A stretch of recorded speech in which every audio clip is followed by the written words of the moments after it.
香港政壇風雲，主持塔哥蘇浩。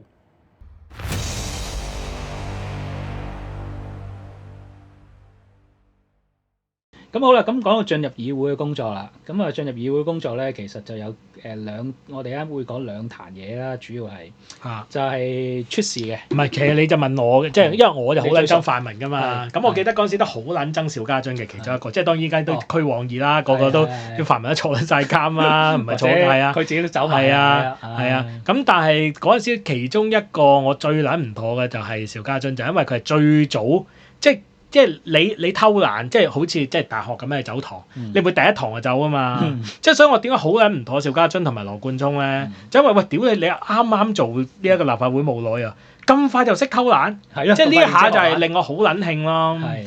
咁我哋第一壇講嘅就係一個橫州嘅表決啦。係。咁啊嗱，因為咧當其時咧就而家大家唔知仲叫咩橫州事件啊？橫州事件都係一個喺立法會16年嗰一屆初期嘅最主要嘅核心事件嚟嘅。因為後來搞到朱凱廸都好似即係就係俾人斬咁滯噶嘛，係啊。咁橫州咧就即係大家討論究竟應唔應即係政府提出呢一個發展橫州個方案之後咧，咁而家橫州係咪當咗北部都會區？都係㗎啦，都係㗎啦。咁所以其實嗰陣時討論橫州咧，叫做咩咧？即係對於泛民嚟講啊，應該係一個小試牛刀嘅一樣嘢。係。咁所以咧，你頭先講嗰樣嘢啱嘅就係，喂，應該大家團結一致，或者站齊隊形去做啲表態啦。顯示俾大家睇，話屌同過往嘅立法會唔撚同，今屆立法會我哋預咗同呢個政府砌過㗎啦。你又話佔領，又話全部新世代咁你應該好過泛民㗎嘛？喂，咁但係唔係喎？其實個時間真係好早啊！喺2016年嘅11月，你諗下，即係當選咗宣誓完之後1個月都唔夠，即係仲要係啱啱搞完糧又冇幾耐，搞完糧又冇幾耐。喂，咁你應該成隊人應該好 alert 啦，大家都喂應該戰意滿滿先係㗎。你有兩個隊友已經俾人 DQ 咗啦，係咪先？雖然你唔當佢隊友啦，咁啊即係咁跟住咧，喂你就搞橫州咧就係嗰個議會程序係點咧？就係喺發展事務委員會入邊。即係我哋叫做呢個發展個 panel 啦，咁咧就傾係咪應該開一個 sub panel 咧？我哋叫做一個小組委員會，小組嘅委員會去專門討論橫州咧。咁因為如果咧就聚焦喺其實有咩用咧？呢啲咁嘅小組委員會就係咧，因為你知咧喺大嘅 panel 啊，譬如好似發展委員會咧，就每一個月啊，其實可能開到排期嘅話，可能每個月開唔到4次會㗎，一個月可能開2至3次已經好多㗎啦。咁你開呢啲會咧，即係你每次有唔同嘅新議題啊嘛。譬如今次傾橫州，喂，可能下次發展可能傾大嶼山咧，或者傾東九龍咧，喂，好每次都有唔同嘅 topic 嘅喎。咁如果你開咗呢啲成功開到呢啲細嘅議會咧，你就可以開一個time slot 咧，去專門討論佢。可能每個月就算開一次。專門傾都好啊！如果唔係你排發展委員會喎，你都唔知排到何年何月先至可以再討論橫州，可能下次已經話表決咁滯啦，即係去上咗大會啦。咁所以開10 panel 係有咁嘅功用嘅。咁你話係咪攞嚟拖延時間都可能係嘅，你都可以話客觀上都有呢個效果嘅。咁但係起碼你開到呢個委員會咁啊聚焦到咯，因為大家話好關心噶嘛。其實你可以頭先你都講啦，就係可能係北部都會嘅前傳啊。即係北區嘅前哨戰啦，咁啊你可以話10劃嘅第一劃咁樣咁滯啦。咁結果出現咗咩事咧？就係甩碌事件啦。所謂第一次甩碌。咁啊當其時咧，姚松炎就提出呢個動議啦。咁啊最後咧就係17票反對，咁即係建制反對啦。14票贊成，咁即係泛民啦，得14票。咁啊加埋7票棄權，咁咧就。然之後咧，但係其實最大鑊係咩咧？就因為其實咧好多事務委員會入邊咧，其實咧參與嗰個比例咧，即係你唔一定要係事務委員會嘅委員嚟嘅。即係如果譬如你做咗議員，你唔一定每個事務委員會都參加噶嘛。但係發展咧呢個事務委員會咧係我哋叫做一個大 panel 嚟嘅，即係基本上差唔多好60個嗰陣時60個或者70個咧，個個都會入呢個 panel 嘅，因為發展咧係。你可以話係最大鑊嘅一樣嘢嚟㗎嘛，即係總之內務委員會啦，差唔多好似財委會啦、發展委員會啦，都係大家都會一邊入嘅，即係因為個權力最大啦，權力最大係啦，權力最大，牽涉嘅錢又最多啦，係啊，而且焦點又最多，咁基本上個個都去，咁所以其實當其時咧，仲有10個所謂非建制啦嘅議員咧係冇出席。如果嗰10個加埋落去嗰個贊成嘅話咧，咁就變咗24票贊成㗎咯。17票反對，咁即係其實開得成個呢個10 panel。咁但係就因為有10個人缺席咧，就冇咗啦，係就叫做唔係原被否決啦。先就係應該係28對17，係咁但係就因為有10個冇撚去到，唔係27對18，係咁但係就因為10個冇撚開咧，冇去就啱啱揸票喎，屌你老味，係仲要就係係啊17對18，咁啊係啦，輸撚17對咗， 18咁啊冇錯成立唔到呢一個嘅橫州嘅小組專案委員會啦。係咁跟住咧就有個搞屎棍啦，就係阿陳志全咧就喺 Facebook 度出咗個係 page，出咗個 post 就話喂，唔好淨係鬧保皇黨護短啦，唔計梁頌恆同埋游蕙禎，民主派發展事務委員會 total 有25個人喎，點解得14票贊成啊？議席已經少過人啦，又唔開會，仲話同689打仗咁樣。嗱呢個亦都係咧係泛民後來好憎朱凱廸慢必嘅一個理由，因為係即係走去發咗呢一炮，咁好多建制派嗰陣時，我記得就攞嚟做呢一個標題噶嘛，即係話你班泛民內亂啊乜嘢啊咁樣。咁當然都跟住咪就分化咯，你哋同埋亦都有好多泛民支持者都喺嗰一刻咧就輕輕地機嘅，我嘅印象啊，輕機嘅意思就乜咁真係佢哋冇出席，所以搞到開唔成橫州啊？唔係啊嘛。咁但係咧，亦都有人質疑慢必嘅喎，包括一啲泛民支持者，點解要針對佢哋啊？可能佢哋有其他嘢做咧。嗱，開始有人辯護啦。我都記得幾清楚咧，就係已經開始有啲聲音，即係有啲我估係民主黨嗰啲啦，有人走出嚟講，喂，咁議員唔係淨係得開會噶嘛，有其他嘢要做噶嘛？咁跟住就真係衍生到咧，我哋啱都而家都會攞嚟講啊，就係其中一個媒體啊，就係獨立媒體。其實我記得嗰陣時最主要有兩個嘅嘢，即係兩班人去做，一班就獨媒啦，另外嗰陣時都有一個叫做唔知咩立法會議會關注小組咁嘅，就係專門即係其實維持咗好短時間啫，就係當發覺係有一啲關鍵嘅議案或者有一啲投票係因為泛民缺席而輸嘅話，就會去問翻嗰啲嘅議員究竟點解你唔去咯？咁呢個其實呢單我記得係最早嘅一單嚟嘅，係啊，最早係啊，就係開始去問呢樣嘢。係啊。咁於是就我哋睇翻咧，而家回顧歷史咧，睇翻獨媒當其時訪問嗰10個缺席嘅議員啦，即係今日嚟講，大家覺得係英雄啦。但係當日嚟講咧，嗰幾個議員咧講嘅答案，唔知會唔會令到你哋有另一番感受啦嚇。嗱，第一個佢捉咗尹兆堅，你知唔知尹兆堅佢點解缺席啊？尹兆堅咧，區佬嚟噶嘛，梗係話見街坊啦，唔使講啊。尹兆堅佢已經唔止一次啊，每一次唔投票都話佢見街坊啊。咁符合佢人設啊嘛，佢係區佬啊嘛。係啊。咁佢係區佬，咁梗係見街坊㗎啦。一時候話咩見紅樓喎，唔知乜鬼；一時候話要幫個街坊。喂，咁你有助理㗎嘛，你老母。係啊。你嘅助理見街坊就得啦。冇誠意啊嘛，你咁樣係啊，佢可以咁講。好，跟住咧林卓廷都係幾嚴重，因為佢哋新界北區，即係佢係新界議員，佢係上水區。橫州咪就係佢要管嘅地方嚟。係啊，應該係要關心嘅地方嚟嘅喎。咁然之後佢就話啦，喂，林卓廷就話要了解人哋為咩唔喺度咯？你知唔知道江湖規矩㗎？要同大家講幾時表決㗎嘛？嗱，即係佢嘅意思係屌慢必，因為其實佢呢句嘢係回應慢必嘅，同埋回應朱凱廸嘅，就話喂，你哋啊要人投票啊，應該要江湖規矩啊 ，call 晒我哋啲人喺度啊嘛，提早話俾我哋聽啊嘛，你都冇 call，冇吹雞，叫我哋喺度啊！跟住佢就話：喂，我去到嗱，如果我去到，我一定去㗎嚇。但尋日去唔到啊嘛，你一嚟就話我哋去唔到，唔可以咁樣嘅喎。我紀律好好㗎嚇。呢個係嗱，我係原句 call 阿林卓廷喺獨媒嗰個回應嘅。佢就話：喂，即係佢嘅意思就係頭先我哋所講就係：喂，你哋班友係新嚟嘅議員。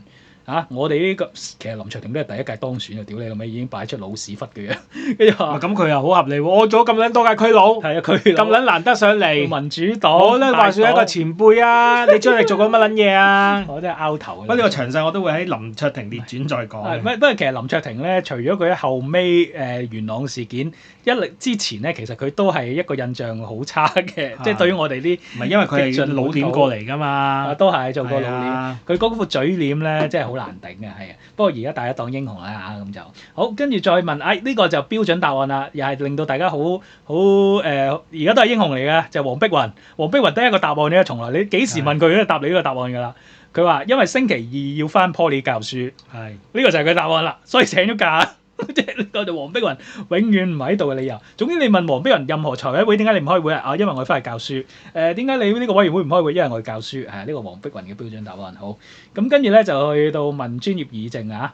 專業議政咧就梁繼昌啦，梁繼昌就話：喂，我咧就係呢個民主派選委會300+ 嘅召集人嚟嘅，咁啊統籌咗12個界別，琴日要陪人去報名啊，所以咧就嚟唔到，OK 咁樣啊，咁啊，但係咧佢話如果嚟到咧，我知道嘅話咧，我一定會去噶嚇。咁不過就嘥鳩氣啊！唔係屌你老味，唔係你話一次就話啫係，你之後嗰屆陸陸續續都唔撚開會啊嘛。同埋佢仲有個解釋，佢就話啊：喂，呢個議案咧係我哋嘅專業議政嘅代表姚松炎提出嘅，咁樣咁咁點啊？咁真係唔但係使去啦。但係咧，佢都冇 call 到吹雞，所以咧係溝通問題，唔係團結問題。OK，佢都補一補，即係佢想將個責任半卸俾阿姚松炎添啊。唔係咁，阿林卓廷都係㗎，做乜咁嘢唔溝通啫？係啦，大家 call 齊咪一齊頭開會咯。我估佢哋嗰幾個內部傾發脾氣都可能係咁樣講呢啲嘢㗎啦，係啊，即係好咁跟住問到今次嘅主角啦，就係邵家臻，係啊，邵家臻。咁邵家臻咧，佢就話我要代表專業議政咧，同衛生界同埋社福界協調一啲人去參加選委報名。咁嗰陣時應該就係講緊特首選舉嗰個選委啦，即係頭先阿梁繼昌之後，阿邵家臻話佢都要做呢樣嘢啊，所以同埋咧佢話因為尋晚瞓得差。我對唔住選民啊！呢個就係阿臻嘅解釋係即係咁就即係話佢有嘢做咁樣咯，係啊。咁啊，仲有其他人嘅都讀埋啦，即係仲有許智峰。許智峰話：我琴日9點翻到立法會咯喎，但係因為收到港台邀請去左右紅藍綠嘉賓啊，所以9點半先走得啊！錯過咗，sorry 咁樣係啊。係啊，尹兆堅都話我都係接受緊英文訪問。係啊係啊，即係屌你真係唔知你講乜撚嘢。跟住就有小麗，小麗都係出講商台節目，佢又去商台。係啊，幾撚忙啊！屌係啊你唔好撚選啦。做訪問。唔係呢個都好諷刺嘅，因為咧係就係因為佢係立法會議員先會有人訪問佢咯。係。但係就係因為佢撚做訪問就唔撚做立法會啲嘢咯。就去咗唔做立法會嘅嘢，咁佢話立法會嘅議員好多嘢做噶嘛，不過投票嗰樣應該係最重要嘅。好，咁唯一一個叫佢合理嘅咧就係羅冠聰啦。其實佢就話，因為我要做社會服務令，咁所以我就即係請唔到假，係咁所以就冇啦。咁呢個我覺得係聽落好合理咯。係啊，但係下一次佢就係俾人哋捉撚到佢唔開會，去撚咗唔知嶺南講託大學講屌佢老母託，係啦係啦係啦。原來梁耀忠都缺席喎。佢話因為佢呢個最離譜，佢話因為要離開香港幾日，即係去咗旅行啦，係啊，咁就冇啦，係啊，咁樣。咁姚松炎後來咧，結果搞到呢一系列嘅回覆之後咧，姚松炎最後點咧？佢就話係我亦都有問題嘅，因為我咧就溝通嗰方面咧做得唔好。咁啊，所以咧call 人嘅時候冇留意到唔夠人，所以我如果咧下次咧再有呢啲嘢咧，我會做好啲溝通嘅工作。但係最尾都係冇啊。搞到姚松炎跪低咗，即係提出嗰個問題嘅人，唔係即係應該提出呢個議案嘅人，最後變成咗有問題嘅人啦。唔係佢都要咩嘅？不過我其實我唔想拉咁遠講，因為主要想講邵家臻啦。咁即係其實你問我咧，即係其實往後嗰啲其他我講啊。邵家臻係唔止一次，或者呢堆嘅議員都係唔撚止一次冇開會咯，或者唔撚投票咯。咁只不過呢單係開頭。咁我慶嘅當然就係其實佢之後一路都有做。你點解釋啫？如果你一次就話啫，你10次20次咁，你點樣解釋啫？好啦，咁當然邵家臻冇咁多，因為好快就俾人哋啲嘢坐監啦。唔係其實唔係坐2019先坐。咁但係我慶嘅另外一樣嘢就係，喂，起初獨媒係會去揾呢啲嘅議員逐個逐個問點解你唔投啊？但係去到後期呢樣嘢係消失咗，即係獨媒冇再做啦。咁另外我之前講嗰個立法會議會關注組原本係專門做呢樣嘢，都係冇咗。咁我就問一個問題：點撚解獨媒唔撚再做咧？點撚解冇人再關心呢樣？結果全香港我就係獨家咯。你就邊一獨家？唔係，其實唔係獨家，仲有一個史建仁嘅。咁但係其實好多謝㗎。唔係佢都係泛民嘅，咪即係激進少少嘅黃絲咯。但係其實佢好撚多都係抄我咯。咁但係 anyway，我有屌鳩過佢，跟住佢話咁就係你可以做啊。咁啊，我費撚事講啦，因為都係好撚圓啦，唔係因為太濕碎啊。呢啲唔係冇乜公共性。我唯一想講就係點解呢啲嘢係最尾冇人做到咧？就肯撚定係有某一個動機令到佢哋唔撚再做啦。咁有一啲嘅即係你點睇咧？其實點解呢一種咁嘅監察後尾又冇人做到咧？咪第一就係後尾，唔係我估呢一次之後咧，令到獨媒都覺得唔係好掂。係即係因為佢哋都收訂閱制嘅。因為呢個都係啦，因為佢其實都係一個要人哋支持嘅一個媒體嚟噶嘛。而你去賭嗰班客仔米，賭客米，咁佢係直接受害嘅喎。啊，同埋咧，第二樣就係佢個破壞力真係好大啊！即係太醜陋啦！頭先答嗰啲答案又去教書啊，又去咗旅行啊，即係嗰幾個太離譜啊！你話你見街坊其實都老實講都好勉強啊！你有票投都如果唔投走咗去見街坊，咁你即係你起碼安排時間有問題啦！你作為一個議員，喂咁所以喂即係其實一牽出嚟咧，就同埋呢個問題其實咧老實講係不嬲都有啊！即係。呢一屆之前其實可能更加嚴重啊，不過冇人攞出嚟講。喂，一攞出嚟講唔得啦，泛民就即刻起降，所以最起降嗰幾個就民主黨啦，林卓廷啊，嗰幾個咪最憤怒咯。喂，大佬呢啲嘢可以攞出嚟講嘅咩？啊，你又攞出嚟講，咁我哋以後即係永遠坐喺度，個囉柚唔可以離開個位，唔得噶喎。我有其他嘢做嘅，真係咁樣。即係當然有啲嘢嚟講，我哋可能覺得喂。咁我缺席一兩次，你都走嚟咁樣捉我，咁以後唔使撈啦咁樣啊！咁個破壞力太大啊！咁所以佢哋之後都唔敢再做。咁當然我頭先我都咪後我都講過啦，就係話喂我估第一次咧咁樣捉啲泛民逐個捉咧，即係啲泛民興嘅原因就係因為佢覺得幕後有人搞鳩佢哋啦，而佢哋肯定係共產黨搞事。我估佢哋心入邊都知道，可能係朱凱廸搞嘅，即係因為獨梅同朱凱廸嘅關係好緊密噶嘛，基本上即係你可以話係開山老祖嚟咁。朱凱廸係，即係佢哋覺得喂你獨梅咁樣搞緊我，係咪你朱凱廸走嚟啊？係啊，咁點啊？你咪以後準時開會咯。佢唔會諗，佢梗係唔會咁諗啦，係咪先？即係佢梗係覺得人永遠泛民都係覺得。當有人揭佢啲衰嘢，就係有人搞鳩佢，而一個有政治目的。嗱，我有客觀講呢啲，我覺得主要都係即係傳統泛民啫。我邵家臻唔會咁諗嘅，佢根本唔 care。唔係你要諗下分開兩批人嘅。咁邵家臻呢啲咧，其實因為今次只係第一次咧，往後我知佢係慣犯啦，就係咁點一下屆都係我贏㗎，我唔會輸㗎喎。咁 care 嗰啲只不過會係嗰啲地區直選嘅，因為你地區你唔100% 贏㗎嘛，喂你而家頂緊俾另外一個民主派爬撚咗頭點算咧？所以最撚興其實都係嗰啲即係傳統泛民咯。咁而其他嗰啲即係你問我自決派嗰啲，其實都唔係好驚你問我，因為佢靠意識形態㗎嘛，唔係靠勤力㗎嘛。咁呢班泛民平時又係冇乜突出嘅表現，跟撚住又唔撚翻咁咪算咯。咁所以咧，邵家臻其實之後係不過其實都唔係淨係邵家臻，其實個個都係繼續嘅，而且都冇人去搞。即係你問我唯一覺得即係要講嘅呢單嘢就係一撚定起初有人監察呢班人嘅，但係後尾連監察都冇人監察咧，就只有一個原因，就係唔係有兩個原因啦。一就係我覺得有人向佢哋施壓啦，包括係黃絲啦，包括係泛民嗰啲得係老鬼啦。包括埋可能係嗰啲左膠入邊都覺得唔好分化，唔好搞咁多嘢啊咁樣。咁另外一個可能當然亦都係，屌做完冇撚用嘅，佢哋都係唔撚翻。咁喂，我點一次啲人唔撚翻，咁就話啫。10次都唔撚翻，冇好冇癮咁樣。呢個都係毅力問題嘅，因為你不斷再攞出嚟講咧，其實就啲人就會覺得厭咯，個新鮮感又低啊，作為新聞嚟。係啊，咁你咩香港人？你香港人就係當睇娛樂新聞啫嘛。係啊。喂，你話一次偷食就話啫，偷到第10次啊，做乜撚嘢好講啫？係慣犯冇撚好講啦。咁嗱呢個就我第一樣嘢對阿邵家臻好撚唔妥，因為其實佢呢個橫州係第一次啫，其實之後係 keep 住有，只不過冇人再監察啦。好啦，咁另外一個好撚唔妥就係咩咧？就係佢反對派錢。如果想收聽完整內容嘅朋友咧，歡迎訂閱無神論者的巴別塔或者 Soho News Patreon 入邊嘅指定計劃。咁呢個政壇風雲系列咧，我哋會持續更新嘅，咁啊希望大家多多支持。